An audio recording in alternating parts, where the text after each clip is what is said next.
Hey guys, it's your girl, Crystal Nicole. So, I'm going to go ahead and jump right into the Attorney General's response to Tory Lanez writ of habeas corpus. Now, I'm only going to go over 2 out of the 6 claims, and I'm only going to go over the 2 that has to do with the overturning of his conviction and not the other 4, which only has to do with the reduction in his sentencing. The reason why is because that's what we all want. We want an overturn of his conviction, not necessarily a reduction in his sentencing, even though that would be great as well, but that is not the ultimate goal. So the 2 claims have to do with the new evidence claim, which would be Jaquan declaring his version of events from that night, and the DNA results that Tory's team claimed have been false testimony that the DNA was inconclusive. So let's get into that. Now, the new evidence is not considered new evidence according to the AG because although this was something that wasn't presented or heard by the court, this was in large part due to Tory's own attorneys choosing not to use Jaquan.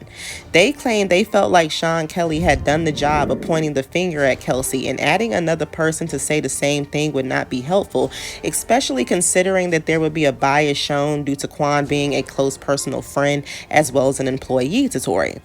Now, the problem comes in at they claim that they did not know what Quan was going to say until after trial in that writ of habeas corpus, but that turned out to be false as those sealed transcripts the AG requested proved otherwise. You cannot choose to not use Quan, admit he told you what he was going to say before being put on the stand, and then claim that it's now new evidence because you didn't know what he was going to say. It's only new evidence to the jury because the jury didn't get to hear it. So yes, technically it's new evidence to them, but it's not new evidence to Tory's team to try and use now when they could have used it then. And that's the problem. So this is where ineffective counsel comes in heavily because, again, this is something that was just a major mistake on your part. So let's pause here. I was one of the people at the time who thought that it wouldn't really matter if Jaquan took the stand if they already had Sean Kelly telling the same story. I also said that the jury may consider some bias thanks to Quan also being employed or whatever by Tory, so it would look better having the non-biased party saying it than Quan. I had the same thoughts as Tory's attorneys that the jury couldn't possibly be dumb enough to believe that Tory grabbed the gun from Kelsey and just started taking shots at Megan himself. That's just absurd. So Sean Kelly's statement should have been enough. However, I do believe that just like me, we were not factoring in the negligent discharge charge that they had added, because Sean Kelly's story made Tory look more guilty of that charge to the jury than the assault one. So this is why they needed Quan to take the stand behind Sean Kelly as well as Tory to further compound that story, and they chose not to, which was a huge mistake. Now, I was under the impression that Quan wasn't even there at first to take the stand, so it was all on Sean Kelly, but when he was there and ready and they came up with this explanation about the holidays, I was confused and I thought it was stupid, but hey, they had Sean Kelly who contradicted Megan's entire story, so hopefully that would hold up, but we were wrong. Now, here's where I'm going to say why Tory's defense's reasoning for not putting Quan on the stand after Sean took that stand and tried to put the gun in their client's hand was beyond stupid, was because they already knew that Sean was going to be an iffy witness just based on their interviews with him before trial, where they were pressing him about possible perjury charges thanks to his changing stories with the DA. Furthermore, Sean is the secondary eyewitness compared to Quan, who is the primary eyewitness, being that he was actually on the scene trying to break up the fight when the shots were fired and not just watching from a balcony. So if anybody should have taken that stand first, it was Quan, then then Sean, then Tory, to further drive that point home. Yet somehow they thought that there would be bias just because he's a friend and employee of the defendant and outside of being their star eyewitness. This is where it starts to look like you guys were involved in the setup of Tory, and let me go ahead, allegedly, okay? I'm going to say this because I'm going to go ahead and compound this a little further. So let me explain. Not only do we have George declining to use Quan, we also had Sean Holly, who tried to cancel the Kelsey defense, on top of them almost scaring Sean Kelly from wanting to testify for them by bringing up perjury charges when interviewing him, to also talking Tory out of testifying in his own defense.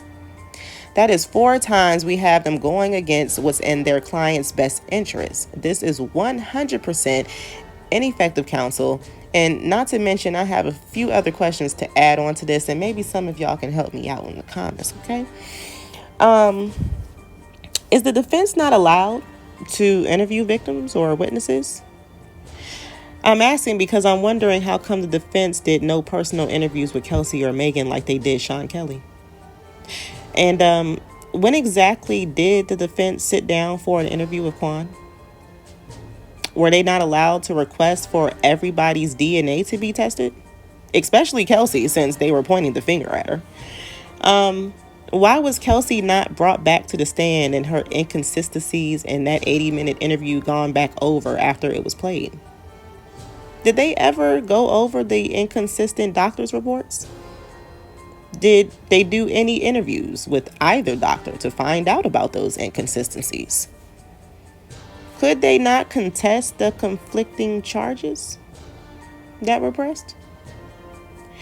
I mean, these are things I'm just wondering. I'm actually kind of wondering what exactly did Tory's defense team do to help Tory outside of just hope that Sean Kelly sold it all to the jury.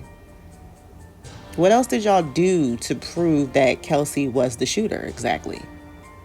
I want to know. Because to me, there's a lot that Tory's attorneys did not do to be coming into court thinking they were prepared to prove Kelsey was the shooter, and they did none of the above to prove that. Now, the DA is saying that Quan's statement also doesn't prove that it would have more than likely changed the outcome of the verdict, because his story doesn't contradict Megan's, because even he can't say who shot. So it could have been Tory, like she said. Now, this is just false. In no way, shape, or form can anybody in their right mind believe that Quan, Sean, or Kelsey's story matches Megan's or confirms any part of her story, as none of their stories matched hers. So let's go over this one more time. I'm walking Megan's away. Story is this nigga out the backseat of the car started shooting me. Now, she also claimed that she had been walking towards the rear of the vehicle when Tory apparently came out of the back seat and shot her from over top of the back door, or leaned out of the back door and just started shooting her from over top of Kelsey. I don't know. Now, 4 months later, Megan went and changed her story for the 4th time. Her first story was she stepped on glass. Her second story, she was shot in both feet. Her third story was that Tory shot her from out of the back seat of the car. Her fourth story turned into, I don't remember where he shot me from. I saw him pull the gun out. Oh, I didn't see him pull the gun out. I saw him with the gun, but I don't know where he was shooting me from. He may have been leaning over Kelsey to do it, because I don't recall seeing Kelsey at all. Oh, and I think I was walking towards the front of the car now. Yeah. I don't remember anything. Now, we all know the reason why Megan had to go and change her story and claim that she no longer remembered where he shot her from, because as the defense hounded her about at trial, it is impossible for Tory to have shot her by leaning over the back door as she's walking behind him. How did those bullets reach you? Did they ricochet off something and then bounce back and hit you in the foot? Because you're not even in his line of sight. You're not even in his direct vision if you're walking behind him. So did he turn around and he was holding on to the car door while he shot you in the foot? Or was he leaning over top of Kelsey, just aiming outside of the car door because she's still sitting there? Which one was it? This is why Megan all of a sudden caught amnesia and she could no longer remember how she was shot. Now, Kelsey claimed that Megan had got out and started walking towards the front of the car, and Tory had jumped over the console to the front seat and came out the front door and shot towards Megan at the ground and the air. She couldn't decide which one, but it was definitely in Megan's direction. She claims that she ran over to Megan while Tory stayed in the car. Now, Megan claims that this was not true, that both Tory and Kelsey came running over to her immediately after the shooting to check on her. Kelsey says that Tory had knocked her to the ground when he did come over, and Megan said that this was false. She didn't see anything happen between Tory and Kelsey besides maybe them two bumping into each other as they were running over to her. And basically everything Kelsey says after this point, Megan doesn't recall happening at all. Their stories are so different, you would think that they weren't even in the same goddamn car together. Now, nobody ever heard Dance Bitch Dance besides Megan, and again, none of their stories matched hers. So to try and claim that Sean or Quan verifies Megan's story is just a 100% lie. They couldn't have been more different. Which is why the DA refused to press assault charges originally and waited months to do so, because they had conflicting stories, which also explains the conflicting charges. Now, if the DA fully believed Megan's version of events, ask them why they added on the conflicting charge of negligence based on Sean Kelly's story of it possibly being an accident thanks to the scuffling with Kelsey over the gun. It's either Tory assaulted Megan the way she claimed, or he was just negligent in discharging a firearm that he didn't actually intentionally mean to harm another person, but he did. Furthermore, in order for either of those charges to stick, he would have had to actually be the one to pull out the gun, aim the gun, and fire the gun. None of which these stories from either eyewitness accuse him of doing. Kelsey is the one named responsible for pulling out the gun, aiming the gun, and discharging that gun. Tory is only accused of trying to stop it.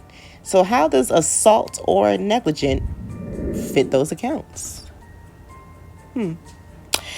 Now, the prosecution goes on to say that Megan said it was him, and that was backed up by a wealth of other evidence, like Kelsey's text to Justin, Kelsey's recorded interview saying it was Tory, the gun was found underneath his seat, and Tory implicated himself twice as the shooter.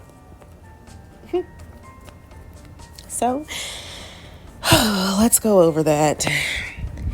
Kelsey's text to Justin is not evidence, considering that she was the shooter herself. It would make sense why she would send that text to get suspicion off of her once she heard the police coming. Notice how she said it to him, but refused to say it to police, and only repeated it to the prosecutors underneath threat of being charged for the shooting herself. Also, notice how she again could not repeat that under oath. So, what is it evidence of exactly besides a guilty party trying to shift blame?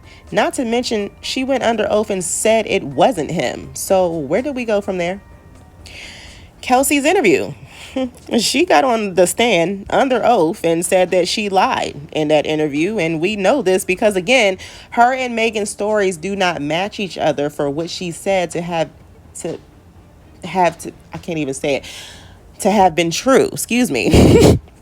If they were on one accord, then I could see where they were coming from with this, but they weren't. And Tory's team better go hard on that part in their response back. Now, the gun was found in a car with 3 other people in it, where one of those people were sitting before he sat there after the shooting. Anybody could have put that gun under his seat who was in that vehicle, and that does not automatically make it his, nor does it prove he shot it, especially with his DNA not being found on it to prove that. All we have is gunshot residue on both him and Kelsey, and that can easily be explained thanks to him intervening in the shooting. Funny how Kelsey has absolutely no explanation for how it got on her hands, and even caught amnesia on even being tested for it. So how did they prove he did it versus Kelsey with that information, plus the eyewitnesses and the evidence of a fight that backed up the eyewitnesses? Last but not least, I hate to have to remind them of how Sean Kelly claimed that the police told him that they found that gun at the scene of the crime. His words. And if that's the case, how did it end up underneath Tory's seat instead of a police vehicle? Maybe Sean was mistaken. Who knows? But given the shady work surrounding this case, he probably wasn't. But I digress. Tory at no time ever implicated himself in the shooting. Saying I'm sorry is not an admission of guilt unless the admission of guilt follows the I'm sorry. And he never expressed what he was sorry for when saying it through text or a phone call. He did, however, tweet why he apologized, and it was for exposing the secret between him and Megan. A secret Megan repeatedly kept lying about until trial. So why is it so hard to accept that's why he apologized to her when she herself had to admit the very reason he had been apologizing? His reason turned out to be true, and that's on both Megan and Kelsey repeating this story themselves to explain all the arguing in the car. Megan admitted this just 4 days after the shooting to detectives, but kept denying it for 2 years every time it was brought up through the media about her, Kelsey, and Tory. Megan actually, in fact, was lying in this very post that she made trying to make Tory out to be a liar about that apology when she wrote that, lie your way out of this. If you ain't do shit, what was you apologizing for? The lawyers got your phone records and mine, all your texts. They got you recorded on the jail phone talking to Kelsey, apologizing, begging us not to talk. Now, we have all heard that recorded jail call between Kelsey and Tory, and at no time during that call is Tory ever begging Kelsey or Megan to not talk about anything. In fact, he's sitting over here talking about how he's going to get the blame for everything once it all comes out. Period. Because again, if we had heard the true story about what really happened, everybody would have got on Tory because, nigga, why would you expose this secret to these two women in the car? Why? What were you thinking? He wasn't thinking. He was drunk. That's what drunk people do. They do stupid shit. And that's what he apologized for. So, I mean, at any time anybody wants to hold Megan accountable for all of the lies she told that led to us, or led to people believing that Tory just had to be guilty, I mean, raise your hands. The only reason Megan lied is because it would make Tory look more credible and her and Kelsey look guilty if she admitted to any of it, so she lied to save face. So for 2 years, y'all were already made to believe that Tory was a liar because she made him one, until she finally decided to be honest at his trial. And by that point, y'all had already fell for her lying ass tears, claiming that she was just ashamed of sharing her body with a man who would shoot her. They list no other evidence because they had none. And this is the primary reason why her fans never have any to list besides the same bullshit they keep trying to pass off as concrete, and it's just mud at best. Now, the next thing they go over is the DNA results, and unfortunately, I agree with their arguments here because it's just pointless to keep relying on that when it wasn't relied on to prove his guilt. The reason Tory was found guilty was because of Sean Kelly and Kelsey. The defense did not do enough to prove it wasn't Tory. They relied on one eyewitness and the non-DNA evidence to prove their case, and it wasn't enough. Had they put Tory and Quan on the stand to back each other up and pressed on the lack of investigation plus that fight with the evidence to back it up, they would have had more of a chance. But as it stands, it looks like they did everything they could to help put him away instead of coming up with a great defense. They went over his DNA results heavy during the trial, and the conclusion was just that his DNA was not found. Inconclusive or not, they could not prove it was there, so that was that on that. They haven't proved the prosecution really did anything wrong concerning the results when both DNA experts agreed to those results at trial. Furthermore, if the DNA was such an issue, they had plenty of time to contest it and have it redone, as this was one of the main reasons Tory had a gag order placed on him after DJ Academic shared these exact same results like a year before the trial. And it wasn't a problem then, so why is it a problem now? Those are all things that could have been handled before the trial, and they weren't. So this is where we have ineffective counsel taking the major lead on this appeal, as Tory's attorneys made sure to add ineffective counsel damn near after every argument they made. So no matter what, he still has hope in an overturn in his conviction, because reality is it's their fault. And he do need his money back ASAP. Licenses need to be revoked or something, because this was just shitty work. So let's just all sit back and wait for the response from Tory's attorneys on this response and hope for the best. With that said, make Tory free again. Psych, nah. And I'll talk to you all later.